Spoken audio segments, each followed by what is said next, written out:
बिस्मिल्लाहिर्रहमानिर्रहीम अस्सलाम वालेकुम वेलकम टू टेक्नोजीनियर। आज ओबी सिस्टम के अंदर जो मेजर पॉइंट जिसको हम डिस्कस करेंगे वो है प्रोग्राम लर्निंग आउटकम। तो ओबी पहले भी मैंने आपको बताया कि ओबी है outcome based education. Outcome based education में मेजर फोकस ये है कि हमारे पास आउटकम्स क्या आएंगे, यानी कि जो स्टूडेंट्स को डेटा या लेक्चर्स देंगे उससे स्टूडेंट क्या गेन करेगा और at the end of the day student के पास क्या कैपेबिलिटीज होंगी, और उसको फोकस करने के लिए जो मेजर चीज आती है उसे कहते हैं प्रोग्राम लर्निंग आउटकम। तो ये कुछ चीजें हैं जो ओबी के नटशेल्स हैं, जो पहले मैं एक्सप्लेन करूंगा कि भाई what do you want the students to have और एबल टू डू, यानी कि हम ये क्या चाहते हैं कि मेरे स्टूडेंट्स के पास क्या चीजें हों जो स्टूडेंट का स्किल या कैपेबिलिटी बढ़ा सके। तो वो क्या है, नॉलेज, स्किल और इफेक्टिवनेस, यानी कि इफेक्टिवली यूज करना उस नॉलेज को जो टीचर से उसने गेन किया है या बुक से उसने गेन किया है, और उसके अंदर कोई स्किल डेवलप करना ताकि वो उस स्किल को यूटिलाइज कर सके। दूसरा क्या है, how can you best help the students to achieve it, यानी कि आप कैसे हेल्प कर सकते हो कि स्टूडेंट के पास ये आउटकम्स आ जाए, यानी कि स्टूडेंट के पास ये कैपेबिलिटी आ जाए जो स्टूडेंट इसको यूज कर सके। तो ये इसकी सिर्फ एक मेथडोलॉजी है जिसे कहते हैं स्टूडेंट सेंटर्ड डिलीवरी, यानी कि आपका फोकस स्टूडेंट होना चाहिए, आपका टारगेट ये होना चाहिए कि स्टूडेंट उस चीज को अचीव कर ले। अब वो चीजें क्या है, वो बेसिकली पीएलओज हैं, लेकिन फोकस क्या है कि आपने उन पीएलओज के अंदर जो बेसिक आउटकम आप सोच रहे हो कि वो स्टूडेंट को आ जाए, उसके लिए फिर आपका फोकस स्टूडेंट हो जाएगा। इसका सिंपल लफ्जों में मैं करूँ कि दो किस्म के स्टूडेंट्स होते हैं क्लास में, एक होते हैं नालायक स्टूडेंट, एक इंटेलिजेंट स्टूडेंट होते हैं। तो टीचर का मेजर फोकस ये होना चाहिए कि जो नालायक स्टूडेंट है उनके पास भी वो स्किल आ जाए जो जो बेसिक रिक्वायरमेंट है, यानी कि लाइक तो ऑटोमेटिकली उसे पकड़ ही लेंगे, जो नालायक स्टूडेंट है उनके अंदर भी वो स्किल डेवलप हो जाए। फिर how will you know what they have achieved, अब कैसे जज किया जा सके कि इनको आ गया है, तो वो उसके लिए असेसमेंट्स है। फिर आगे आ गया how do you close the loop, अब ये चीज आगे मैंने स्किल दे दिया बच्चों को उस स्किल के लिए मैंने स्टूडेंट सेंटर डिलीवरी दी और स्टूडेंट की असेसमेंट भी कर ली। फाइनली क्या करें, तो वो पीडीसी है, यानी कि पीडीसी है ये क्या है, ये plan do check and act, यानी कि बार बार हम अपने सिस्टम को देखें, उसको प्लान करें, उसमें एग्जीक्यूशन करें, उसको वेरीफाई करें कि ये आपका सिस्टम बिल्कुल ठीक चल रहा है, और अगर कोई मॉडिफिकेशन है तो उसको मॉडिफाई करें, उसको एक्ट ऑन करें और उसको मॉडिफाई करके इंप्लीमेंट करें। अब ये प्रोसेस है, प्रोसेस को देखो। सबसे पहले क्या है, प्रोग्राम एजुकेशनल आउटकम। ये बेसिकली जब आप ग्रेजुएट होते हो और ग्रेजुएट होने के 3 या 5 साल बाद ये हम आपसे फीडबैक लेते हैं। अच्छा, उसके बाद क्या है, प्रोग्राम आउटकम, यानी कि जो बच्चे ग्रेजुएट हो रहे हैं, यानी कि ग्रेजुएटिंग बच्चे और ये जो हमारे इंजीनियरिंग प्रोग्राम के अंदर हैं उनसे डेटा लेना है। और फिर उससे नीचे क्या है, कोर्स आउटकम। कोर्स आउटकम क्या है कि जो प्रोग्राम के मेन आउटकम्स है उनके अंदर हर कोर्स के अंदर स्पेसिफाई किया होगा कि ये प्रोग्राम का ये वाला आउटकम ये वाला कोर्स कराएगा, ये वाला आउटकम ये वाला कोर्स कराएगा। समटाइम क्या होता है, एक कोर्स के अंदर 2-3 प्रोग्राम आउटकम्स होते हैं। तो ये मैकेनिज्म क्या है, यानी कि जो कोर्स आउटकम्स हैं ये बेस करते हैं प्रोग्राम आउटकम्स पे। और नीचे क्या है कि भाई जो आपका कोर्स आउटकम्स है उसको फिर वीकली आउटकम्स पे, कि भाई पूरे हफ्ते में आपने क्या कराना है और उससे आउटकम क्या अचीव होगी, और ये एक फिर लूप बन जाता है। ये लूप क्या बनता है कि भाई ये लूप का मैकेनिज्म क्या बनता है कि भाई प्रोग्राम आउटकम से बेस क्या बनती है, एजुकेशनल आउटकम, यानी कि एजुकेशनल ऑब्जेक्टिव्स वगैरह बेस बनती है, और वो प्रोग्राम आउटकम अचीव होते हैं कोर्स आउटकम से, और कोर्स आउटकम अचीव होते हैं वीकली आउटकम से, और ये पूरी साइकिल कंप्लीट हो जाती है। अब जब हम एक्रीडिटेशन करते हैं तो वो जो डॉक्यूमेंट्स हमें चाहिए उनमें डॉक्यूमेंट्स आते हैं कि भाई आपकी कॉम्प्रीहेंड द, ये भी इंजीनियरिंग अलायंस बोर्ड का मैनुअल है, उस मैनुअल को आपने देखना है। दूसरा क्या है, एसएआर। एसएआर में अभी नेक्स्ट स्लाइड में आपको एक्सप्लेन करूंगा। तीसरा क्या है, प्रीवियस एक्रीडिटेशन की जो रिपोर्ट थी और उसके अंदर जो प्रॉब्लम्स आए थे उनको एड्रेस करना। चौथा क्या है, अरेंज द एविडेंस, कि उस जो आपने मॉडिफिकेशन की है उसकी एविडेंस क्या है। फिर क्या है कि कंप्लीट द चेकलिस्ट, कंप्लीट जो ये चेकलिस्ट है मैं आपको दिखाता हूँ ये चेकलिस्ट क्या है। और फिर assigning key person according to the accreditation schedule, के भाई एक पर्सन रिस्पॉन्सिबल होगा जो इस सारी चीजों को मैनेज कर रहा हो।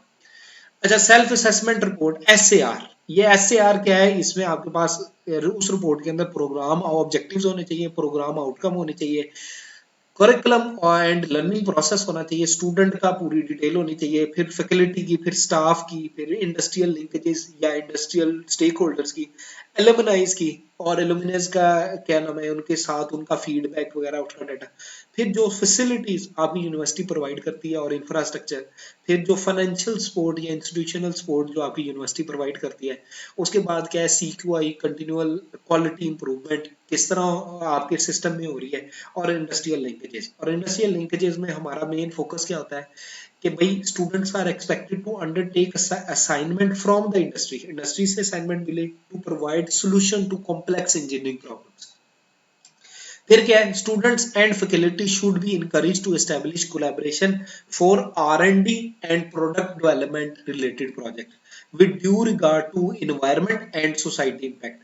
आखिरी क्या है, feedback from the industry and employer is crucial and an essential part of the curriculum review process under used to evaluate the attainment of the program objectives। ये इंडस्ट्रियल लिंकेजेस की मेजर स्टेटमेंट हो जाती है। और इसके अंदर आगे क्या आ जाती है कि discuss the involvement of the industry in discussion and forums, professional practice, exposure and collaborative project or research for the solution of engineering problems। ये आपका इंडस्ट्रियल लिंकेजेस का मेन क्राइटेरिया होता है। ठीक है, फिर उसके बाद आ जाते हैं प्रोग्राम एजुकेशनल आउटकम में जो मेजर आ जाती है वो ब्रॉड स्टेटमेंट आती है कि भाई PEO आपने डिफाइन करनी है, तो क्या होगी, what graduates are expected to achieve a few year after graduation. दूसरी क्या है, लिंक्ड टू प्रोग्राम आउटकम। और फिर उसके बाद क्या है, include feedback from the employ alumni academic and other stakeholder. और फिर ये जो फीडबैक है ये CQI का मेजर इंग्रेडिएंट बनता है, जिस पे डिसाइड होता है कि आपने क्या इंप्रूवमेंट करनी है अपने सिस्टम के अंदर। सही है ना। तो अब क्या है कि भाई जो प्रोग्राम आउटकम है जो हम चाह रहे हैं, what the graduate are expected to know and able to perform और attain by the time of graduation, जो स्किल, नॉलेज, बिहेवियर और एटीट्यूड है, ये क्या हम चाहते हैं कि स्टूडेंट के पास हो। There must be clear linkages between programme outcome and objectives. और फिर उसके बाद need to be distributed the outcome throughout the programme and not 1 or 2 course are addressing the particular outcome. यानी कि ये ना हो कि एक आउटकम सिर्फ एक आधा कोर्स ही कर रहा है, आपके पास मल्टीपल कोर्सेज होने चाहिए जो एक आउटकम को एड्रेस कर रहे हैं। अब ये बेसिक आ गई, ये मेजर पिक्चर आ गई। 4 इयर्स का आपका प्रोग्राम होता है। इसके अंदर ऊपर आ जाता है PEO यानी कि प्रोग्राम एजुकेशनल आउटकम जो है वो क्या है, what do you want your graduate to be in 3 or 5 years। और मेजर क्राइटेरिया क्या है उसमें, क्या है, PLO1 बेसिक इंजीनियरिंग नॉलेज उनका आना चाहिए। दूसरा क्या है, प्रोग्राम प्रॉब्लम एनालिसिस होनी चाहिए। फिर तीसरा क्या है, डिजाइन आना चाहिए। फिर चौथा क्या है, इन्वेस्टिगेशन आनी चाहिए, यानी कि आपके पास एक प्रॉब्लम है, उसको एनालिसिस किया, उसका डिजाइन बनाया, उसको इन्वेस्टिगेट किया, और फिर क्या है, मॉडर्न टूल यूज। ये कॉमन 5 पॉइंट्स हैं, इंजीनियरिंग नॉलेज, प्रॉब्लम एनालिसिस यानी कि कोई प्रॉब्लम है उसको एनालिसिस करके सॉल्व कर लिया जाए, अगर नया कोई प्रोडक्ट प्रोड्यूस करनी है तो उसको डिजाइन कर लिया जाए, या कोई प्रोडक्ट आपके पास आ गया उसको इन्वेस्टिगेट किया जाए, उसको ट्रबल शूट किया जाए, उसको रीडेवलप किया जाए, तो ये सारा इन्वेस्टिगेशन में आ जाती है। और जो मॉडर्न टूल आते हैं जिस तरह मैटलैब्स होगी, सिमुलिंक होगी, हार्डवेयर के होगी, कॉन्ट्रैक्टर्स, रिलेज, या मैकेनिकल के कोई इक्विपमेंट होगी, इलेक्ट्रिकल के, सिविल के, केमिकल के मॉडर्न टूल्स को यूज करना है। ये आपके पास मेजर 5 पॉइंट्स आ गए। उसके बाद छठा पॉइंट क्या है, इंजीनियर एंड सोसाइटी, यानी कि इंजीनियर का रोल सोसाइटी के साथ क्या है। सातवां क्या है, एनवायरमेंट एंड सस्टेनेबिलिटी। आठवां क्या है, एथिक्स। फिर नौवां क्या है, इंडिविजुअल एंड टीम वर्क। फिर 10वां कम्युनिकेशन, यानी कि फोकस है कम्युनिकेशन किस तरह इंप्रूव करना है। फिर 11वां क्या है, प्रोजेक्ट मैनेजमेंट एंड फाइनेंस।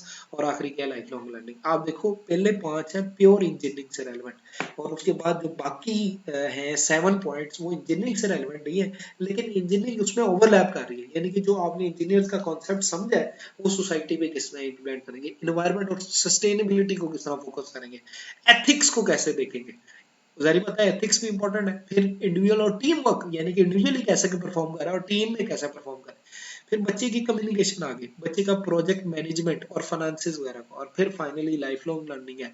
ये कंप्लीट पिक्चर आ जाती है। ये पिक्चर क्या है, इसके राइट पे आप देखो तो यूनिवर्सिटी का एक्सपीरियंस है, और लेफ्ट पे आप देखो तो ये एक्स्ट्रा करिकुलम एक्टिविटीज है जो मिलके पूरी पिक्चर को कंप्लीट करती है। ये आप जनरल देखो, ये आपका प्रोजेक्ट या मैकेट्रॉनिक्स है, तो भाई मैकेट्रॉनिक्स इंजीनियरिंग नॉलेज आपका पहला आ गया। फिर प्रॉब्लम सॉल्विंग एन एनालिसिस आ गया, फिर design and development of the solution आ गया, फिर क्या है research based investigation of the system आ गया, फिर फिफ्थ क्या मॉडर्न टूल यूजेज है, फिर उसके बाद अगर आप देखो तो ये सिक्स लिखा हुआ है इंजीनियर एंड सोसाइटी, फिर सेवन इंजीनियर एंड सस्टेनेबिलिटी, फिर ये यहाँ पे आप देखो तो ये एट्थ लिखा हुआ है प्रोफेशनल एथिक्स, फिर एट्थ के बाद नाइन देखो तो कम्युनिकेशन आ गया, फिर आ गया इंडिविजुअल एंड टीम वर्क आ गया, फिर आपके पास क्या आ गया लाइफ लॉन्ग, आप देखो तो ये नाइन टेंथ और फिर ये लाइफ लॉन्ग लर्निंग आ गया, इलेवेंथ और फिर प्रोजेक्ट मैनेजमेंट आ गया, तो ये कंप्लीट हो गया। आप देखो तीन पीईओज हैं उनके, पहला पीईओ क्या है सक्सेसफुल कैरियर इन मैकाट्रॉनिक्स इंजीनियरिंग, उसके अंदर उसने पहले 5 पीएलओ और एक 12th पीएलओ डाला हुआ है, यानी कि सक्सेसफुल कैरियर बनाने के लिए। दूसरा क्या है, दूसरा ये है एंगेजमेंट इन ग्लोबलाइज्ड टीम, तो उसमें क्या है कम्युनिकेशन होनी चाहिए और इंडिविजुअल और टीम वर्क होना चाहिए। और तीसरा क्या है प्रोग्रेशन टुवर्ड लीडरशिप पोजीशन, तो क्या है environment and sustainability, engineer and society, life long learning और प्रोफेशनल एथिक्स, ये सारा उसका क्या है लीडरशिप पोजीशन के लिए। सही है ना, तो ये मैकाट्रॉनिक्स इंजीनियरिंग का एक कंप्लीट पिक्चर है जो पीएलओ को डिफाइन कर रही है। थैंक यू, जजाकल्ला, होपफुली आपको काफ़ी चीज़ें अंडरस्टैंड होंगी। मैं इसके आगे डिटेल में काफ़ी ज़्यादा चीज़ों को और एक्सप्लेन करूँगा। अगर कोई क्वेश्चंस हैं या आपकी क्यूरी है तो आप कमेंट सेक्शन में ज़रूर पूछें। अल्लाह आपके लिए आसानियाँ अता फरमाए और आसानियाँ खल्क़ खुदा में तकसीम करने की तौफीक अता फरमाए। जज़ाकल्लाह, अल्लाह हाफ़िज़।